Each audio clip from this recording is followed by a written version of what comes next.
We talked to you in the spring about the wide receiver group. I guess how's it developed since then? What are you seeing from the group? I think we're still coming along. I kind of talked about the wide receiver group by committee, and I think, we have a plethora of older guys, we got a plethora of younger guys, and I think there's a good mix and match in the personnel groupings of leadership in each group and guys that are starting to kind of emerge to the top in each group. But overall, I've been really pleased with the strain, the effort that I'm getting from that group, as well as, just overall toughness. I think there's still things we need to clean up as far as technique goes, but the overall mental and physical toughness of the group has certainly improved. You guys brought in a couple of transfers last year. You had a huge impact in that 1 year in the program. You brought in a couple of guys with Dakota and Jordan Brown, I guess. What does it take to come into a program brand new and be able to produce in your first year as a transfer? It takes buy-in. Guys, I want to do things the right way, and that's the whole discipline piece, which we've been talking about this offseason with the guys, is doing things the right way all the time and consistently. And so that goes with playmaking, blocking, your habits on and off the field. But right now we have a group of guys that are bought in, right? The team as a whole, the offensive unit, and then the receiver room as a subculture of our team is all bought into that discipline and toughness mentality. What are you seeing from those guys in particular? Why did you guys add them to the team and the roster? I think Jordan Brown brings something unique. He's got Big 12 experience. He's played in some bigger games, and he's got special teams value as well, and he's somebody that's electric, right? He can make people miss in space. He can run the whole route tree. He can play inside and out. And I think Dakota, he's a bigger physical body that still has some speed on the perimeter, and he's a willing and able blocker. And so adding some experience to the group on top of having those young guys still developing and fighting for those reps has really created competition in the room. And so they're really a joy to be around, a joy to coach. I have no issues with anybody in my room, and it's been a great fall camp so far. You guys have a scrimmage coming up here on Friday, but you just had one over the weekend. What was your just assessment of how they performed? Overall, we had some good and some bad. I think that's football. Is the defense is going to make plays too, and getting the guys to see that if we can just be consistently growing, right? It doesn't have to be a 10 and then a 1, a 9, then a 2. Getting the guys to just be consistent every day with their alignments, right? With the techniques that we're asking them to use. But overall, I think we made our plays, right? We had to personnel some things that we get speed and space, but I was pleased with the first scrimmage. We definitely got to build on it coming up this Friday. It's going to be a new starting quarterback, I guess, for the guys returning. What is the adjustment like going from one quarterback you're familiar with, practicing all year with, to a new guy the next year? It's all about chemistry, and that quarterback-receiver relationship is sacred, and I think that was my big thing that I communicated to the guys post that first scrimmage was like, get on the same page with your quarterbacks. Spend extra time, doing routes on air and talking about things, doing extra film study together because, overall, if we're on the same page, right, it's hard to make mistakes and it's hard to not be on time with our throws and understand that it all works together, right? We're racing the pass rush. We're not racing the DBs. So we have to be on time with our routes and we have to be at our landmarks where we need to be so the quarterback knows where to put the ball. Do you envision a go-to guy emerging from this group? Or is that not really the plan? I mean, Jaden and Cortez kind of shared that role last year, but is that important for a wide receiver group to have that one guy? I mean, not necessarily. I think typically in today's offenses, you kind of have your top 1 or 2 guys that you want to target. But like I said, there's so many different body types, there's so many different skill sets that it really is wide receiver by committee. And, I think the older guys between Bellon, Jordan Brown especially, like they'll certainly emerge as they go throughout the course of this season. But I want it to happen naturally. The guys are all in on the competition piece of this and that nothing's going to be handed out. Marcus was somebody maybe not a lot of people knew about going into last season. He's going to be a little bit more marked this year, I would imagine. Where has he improved and why is he going to be a better wide receiver than you saw last year? Just overall leadership. I think he's a voice on the team that when he talks, people listen. I could say the same thing about a guy like Jet Carpenter. Jordan Brown is somebody that is more leads by example. But between those two, I think Marcus has emerged as the vocal guy that when he talks and he has something to say, people listen because he doesn't talk much. But yeah, again, his special teams value, his leadership in that room has continued to grow. And yeah, people know who he is now, especially in conference. So I'm excited to see him continue to go out there and make the plays. What do you need from the wide receiver group this year for Nevada football to achieve its goals in 2025? Consistency, discipline, and toughness. I think if we have a great practice, we got to be able to respond in stacked days. And then the discipline piece as far as, hey, we're getting a line, we're in and out the huddle, having that sense of urgency, playing with great physicality, not holding and having penalties downfield. And then the toughness piece is both mental and physical. Guys that can line up in the fourth quarter when they're tired and they're still coming off the ball and straining to finish like it's the first quarter. What's the comfort level just with the staff entering 2 year compared to last year when you guys were kind of going through it for the first time? Very comfortable, and we're in a staff right now that is really tight or really unified, and I think that's only going to help our players see that continuity year over year and feel like, hey, the things that they're coaching, the coaching points that we're getting, we got to buy into and we got to try to implement and practice. That way we can go out and execute them in the game. I think one of your wide receivers just got a degree in like pre-neurosurgery or something. Yep, neuroscience. And I think you were like an engineering guy for a while, right? Mm-hmm. Can you just speak to how difficult something like that is while also playing football? Well, it speaks volumes to, that high level of student athlete. Cola is somebody who, on and off the field, is about his business. To get a degree in neuroscience and still come out here competing for a job. He's looking like he's probably going to start on all 4 special teams. So he's somebody that has earned our trust because he's a high character guy that takes care of his business in the classroom, and he has great competence on the field to be able to execute. I can line him up anywhere and get his job done. So that's the kind of culture we want to build in the wide receiver room is, that mental and physical toughness, but also guys that are handling their business outside of the class or outside of the field. Are you seeing separation at all, or does the top of the depth chart look pretty similar or flat? It depends. I think, practice to practice, different guys emerge, and so that's why that consistency piece is still big.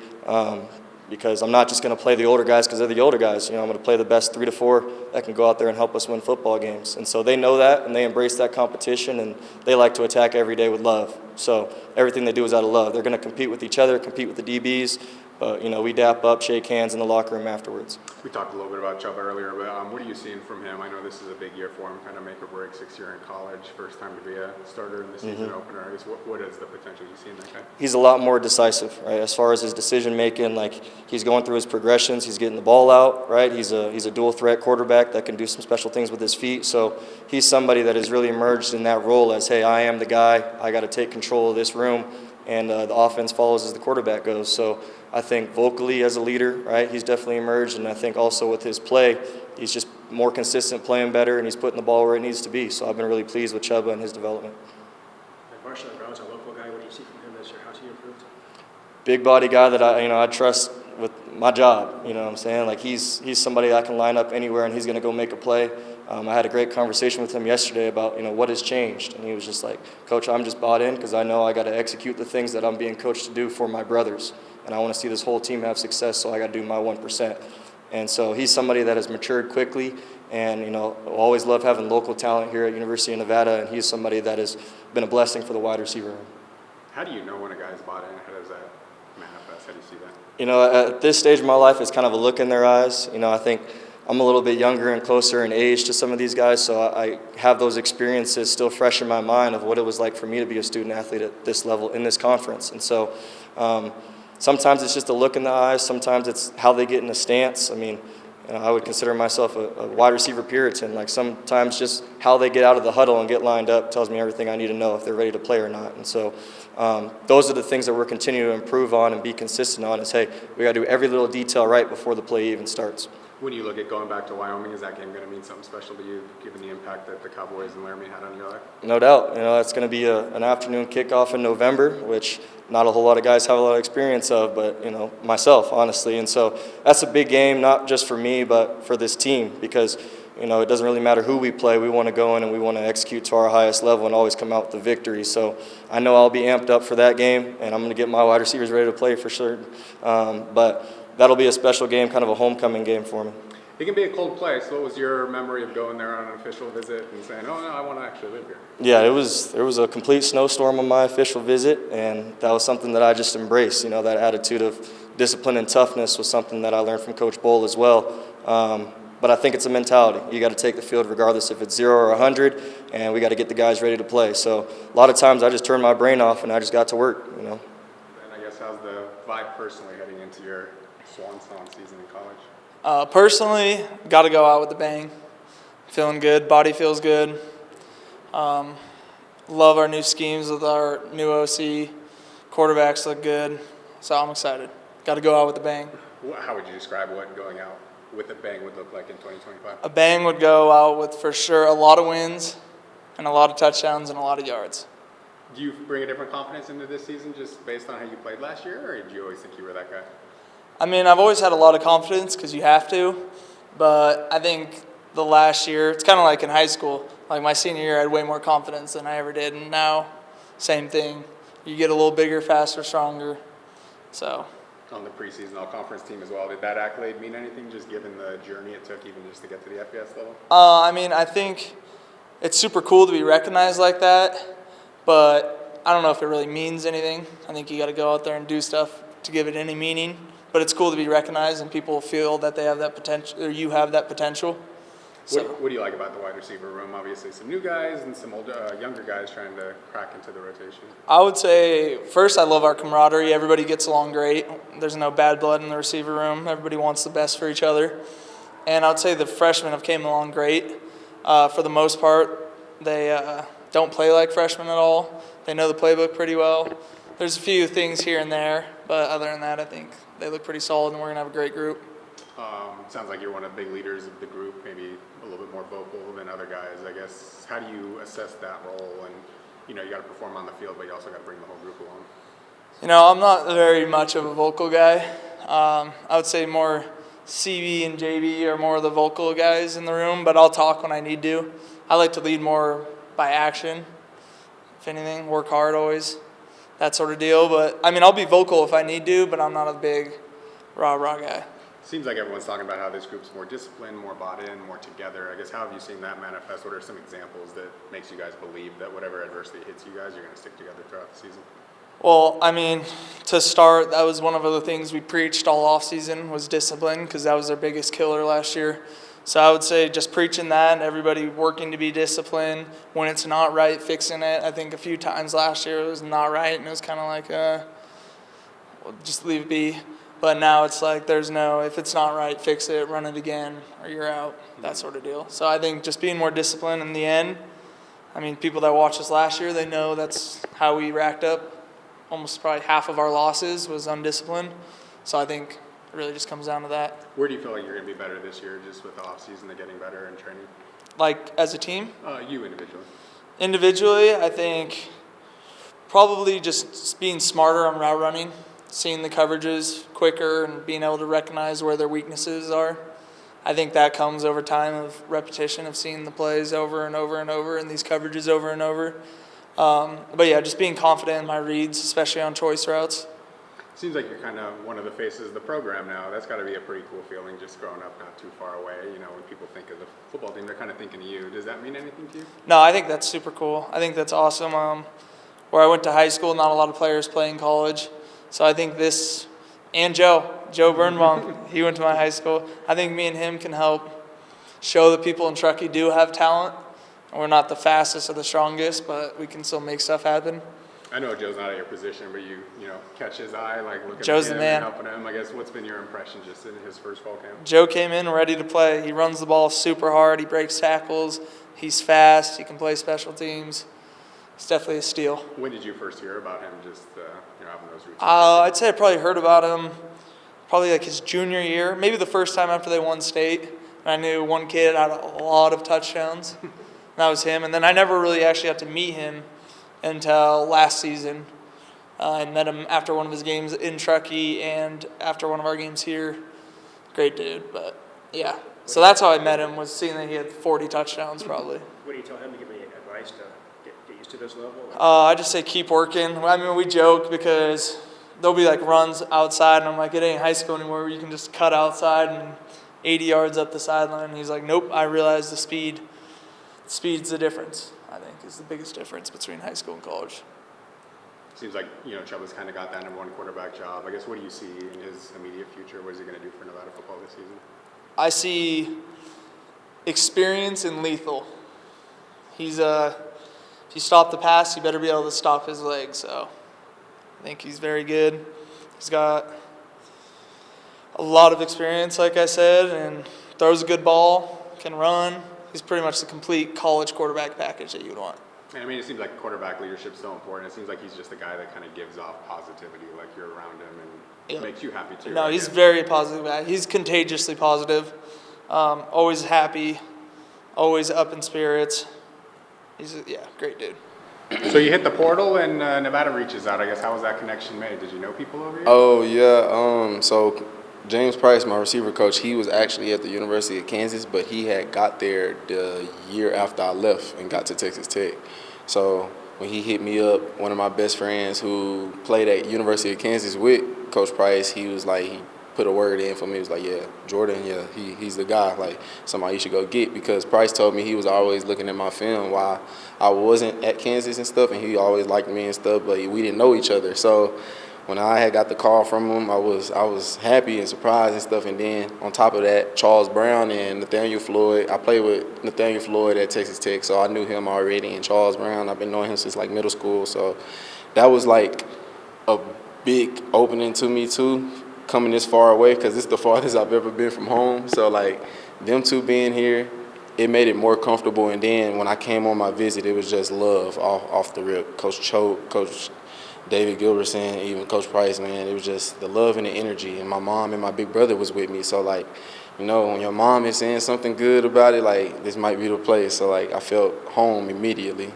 Did you know the University of Nevada was even in Reno before they reached out to you? I Did you knew know where, much about the area? yeah, I knew about University of Nevada because of Romeo Dobbs, and I think it was, I forgot his first name, something Wallace, but he came out a couple years ago, around like 2014. So I always knew about Nevada. It was just like, I finally got an opportunity, because me growing up, I didn't have any offers and stuff coming out of high school. So like, this was my first experience going through the recruiting thing, getting offers and opportunities to play at different colleges. I know you walked on at Kansas. Was it similar at Texas Tech, where it was just like, hey, we'll let you be on the team, but you're not coming here on scholarship? Oh, no, it was kind of similar, because I had ended up getting a PWO to University of Kansas from Coach Emmett Jones, who is now at the University of Oklahoma, and he believed in me to come in there and work for a scholarship. I didn't get it, obviously, but like, he seen my work and seen where I could go, and progressively got better each and every year before I had ended up leaving. So I say, like, University of Kansas, it was nice there, because I made a bond with a lot of people, because class of 2020, I came in with those guys, and those guys still my friends to this day.